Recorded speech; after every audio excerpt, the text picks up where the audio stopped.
Hai, Arni di sini. Aku mahasiswa baru di universitas dan kalian bisa memanggilku kutu buku. Maksudku, aku kecanduan komputer dan hal-hal yang berkaitan dengan teknologi. Aku bahkan mengambil jurusan ilmu komputer. Aku cuma orang biasa yang lebih suka menghabiskan waktu luangku di depan komputer daripada berpesta. Aku tidak terlalu peduli dengan penampilanku. Menurutku pribadi, baju ya cuma baju. Jadi, kaos dan jeans yang lusuh akan cocok untukku. Aku juga payah dalam bersosialisasi. Aku sering diam dan mengucapkan omong kosong. Aku kira itulah sebabnya aku biasanya tetap ada di duniaku sendiri, seorang maniak komputer. Sampai aku bertemu Camilla, aku belum pernah punya pacar sebelumnya. Kalau mengingat kecanggunganku, itu sama sekali tidak mengagetkan. Pertemuan pertamaku dengan Camilla, ya, tidak berjalan dengan baik. Aku terlambat untuk pertemuan kelompok belajarku di perpustakaan. Jadi, aku cepat-cepat menaiki tangga dan aku langsung menabrak Camilla yang sedang membaca buku sambil berjalan menuruni tangga. Aku melihatnya sambil merasa ngeri saat dia jatuh dari tangga.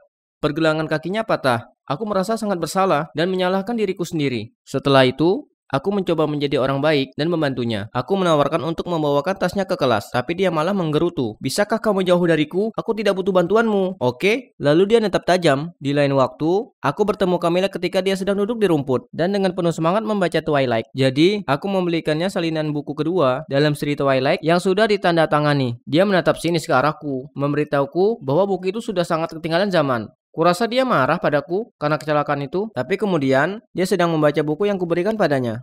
Dia tersenyum, lalu berkata kepadaku, ini sebenarnya hadiah yang sangat bagus, terima kasih. Setelah itu, kami mulai lebih sering ngobrol, dan aku bahkan membantunya belajar. Aku belum pernah bertemu cewek seperti Camilla sebelumnya. Dia begitu lembut, girly, dan cantik. Tapi kalau aku seperti komputer, dia itu seperti buku. Dia memuja mereka, dan dia selalu memikirkan sebuah buku. Aku mengagumi hal ini pada dirinya. Seorang cewek yang membaca buku sebanyak dia, pasti memiliki jiwa yang sangat cantik. Aku mendapati diriku jatuh cinta padanya. Tetapi, sebagai cowok yang canggung, aku tidak berpikir aku punya kesempatan. Kemudian suatu kali, setelah aku selesai membantunya belajar, dia membungkuk dan menciumku. Tidak ada lagi yang lebih kaget dibandingkan diriku sendiri. Tidak lama setelah itu, kami resmi pacaran dan pada awalnya semuanya baik-baik saja. Namun, Camilla lambat laun menjadi semakin kecanduan ke buku bacaannya. Dia menyukai cerita fiksi romantis, dari yang klasik seperti Pride and Prejudice, hingga judul yang lebih modern seperti The Fall of Star. Dia menyukai semuanya. Ada hari-hari di mana dia terperangkap dalam dunia fiksi ini, sehingga dia membaca dari malam hingga pagi berikutnya, dan dia bahkan bolos kuliah karena dia terlalu lelah untuk berangkat. Kami sering pergi ke perpustakaan untuk belajar bersama. Ya, aku belajar. Dia biasanya melamun sambil menatap keluar jendela, tenggelam dalam dunia fiksi apapun yang saat ini memenuhi pikirannya, dan saat aku memanggil namanya, dia tidak pernah menjawab. Setelah dia menyelesaikan setiap buku, dia terjerumus masuk ke kondisi depresi. Kayaknya dia tidak bisa menerima kenyataan. Setelah dia selesai membaca The Notebook, dia mengeluh kalau aku tidak ganteng dan perhatian seperti Noah. Ku coba abaikan, tapi setelah dia baca buku, To All the Boys I've Loved Before, lalu membentakku bilang kalau Peter tidak cuma memanjakan pacarnya, tetapi dia juga rajin berolahraga dan punya six pack. Dia bilang kepadaku kalau aku harus mulai olahraga dan berhenti makan coklat terlalu banyak. Jadi komentarnya memang menyakitkan. Aku selalu malas olahraga dan sadar diri tentang tubuhku yang kurus. Jadi aku ke gym untuk menyenangkan Camilla. Dia terlihat senang tentang ini dan menyebutkan sesuatu tentang bangga punya pacar yang pandai belajar dan rajin olahraga. Seperti cowok tampan dalam cerita fiksi romantis. Tapi jujur saja, aku tidak terlalu suka gym. Temanku di tim bola basket, jadi aku bilang padanya bahwa aku ingin bergabung. Aku membencinya, tapi menurut Camilla itu sangat mengagumkan. Selama pertandingan pertamaku, dia di sisi lapangan dan berteriak, "Sayang, I love you. Ayo, kamu bisa, sayang." OMG, aku tidak menyangkanya.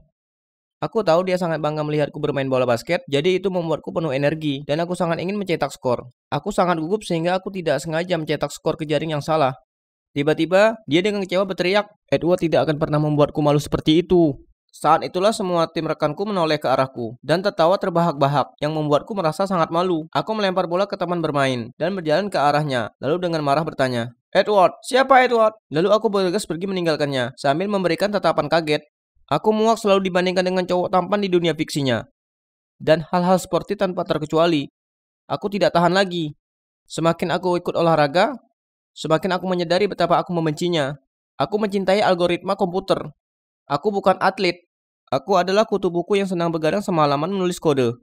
Akhir pekan itu, mungkin dia ingin berbaikan. Jadi dia memintaku pergi ke bioskop untuk menonton film romantis. Aku sudah lumayan tenang, jadi aku setuju. Aku muncul di luar tempatnya untuk menjemputnya. Dan teleponku berbunyi, bip, Camilla memberitahuku. Dia telah baca sepanjang hari, jadi capek untuk pergi. Selain itu, dia sudah sampai klimaks dari bukunya dan tidak rela meninggalkannya.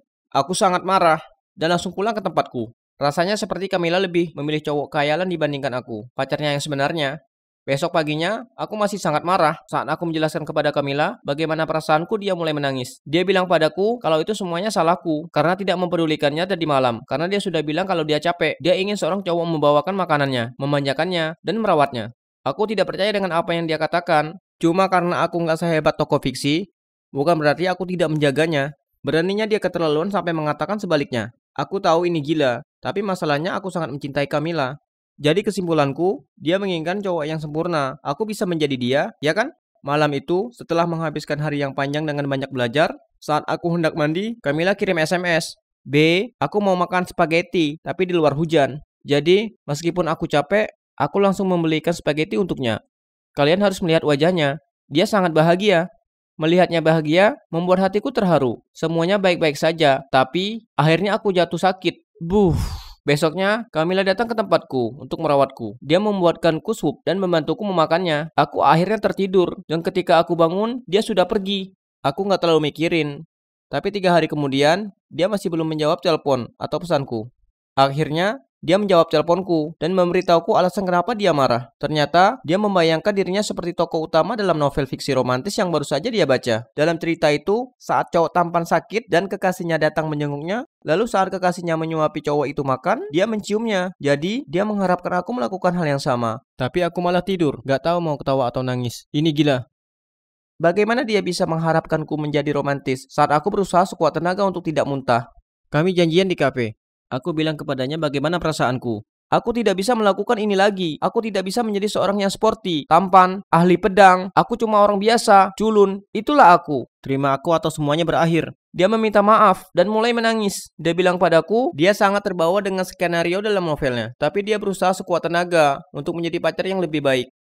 Seminggu berlalu dan Camilla tampak sedikit lebih baik. Kemudian, suatu kali saat kami berada di luar kampus, dia nunjuk seorang cowok dan bilang akan membiarkannya mendekatinya. Karena di sebagian besar novel fiksi romantis, karakter utama wanita biasanya punya 2 cowok yang bersaing untuknya. Kalau aku mengalahkan cowok Zack ini, maka ini membuktikan kalau aku mencintainya. Jika tidak, itu berarti aku tidak pernah mencintainya sejak awal. Apa? Aku menatapnya dengan mulut terbuka. Yang dia buat saat ini sangat keterlaluan. Aku memberitahu Camilla, aku nggak akan ikut permainan bodohnya. Lalu aku pergi.